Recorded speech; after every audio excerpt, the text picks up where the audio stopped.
అయిపోయినా నేను. Morning to evening మొత్తం ఇదే కదా కథ, చదువులు బుక్కులు.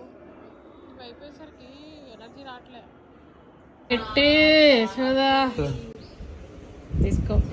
మీ అన్నగారు నీకు కాఫీ పెట్టించిన వేళ స్పెషల్గా తగ్గిపోతుంది. ఏమనుకున్నా తెలుసా చిన్నప్పుడు యశోదా, ఇంకా జీవితంలో బుక్కులు పట్టుకోవద్దు అనుకున్నా నేను.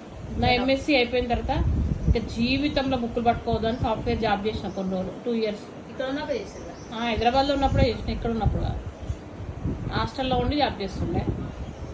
తర్వాత జీవితం మొత్తం బుక్కులే అయిపోయినాయి. ఇంకా ఆ బుక్కులతోటే అయిపోయింది. ఏదైతే వద్దనుకున్నానో అదే అయిపోయింది. బుక్కులు అంటే మంచిది ఇది, నా జాబ్ అనేది చాలా మంచిది. బట్ నాకేమనిపిస్తుంది అంటే ఒక్కసారి బోర్ కొడుతుంది, రొటీన్ అయిపోయింది కదా బుక్స్ పట్టుకుని పట్టుకుని పట్టుకుని. వాళ్ళ కిట్టి పార్టీలో జాయిన్ కావాలా? ఏమైపోయిందంటే చూద్దా, ఇల్లు ట్యూషన్ అంతే, ఇల్లు ట్యూషన్ ఇల్లు ట్యూషన్. 4 months అయితే అది అయిపోతుంది. కొత్త స్టార్ట్ ఇగో నేను జాయిన్ అవుతా అంటే జాయిన్ చేయించుకునే వాళ్ళు మస్తు మంది ఉంటారు కిట్టి పార్టీలల్లా. ఎట్లున్నాయి కాఫీ? మీ అన్న పెట్టిన కాఫీ బాగుంది.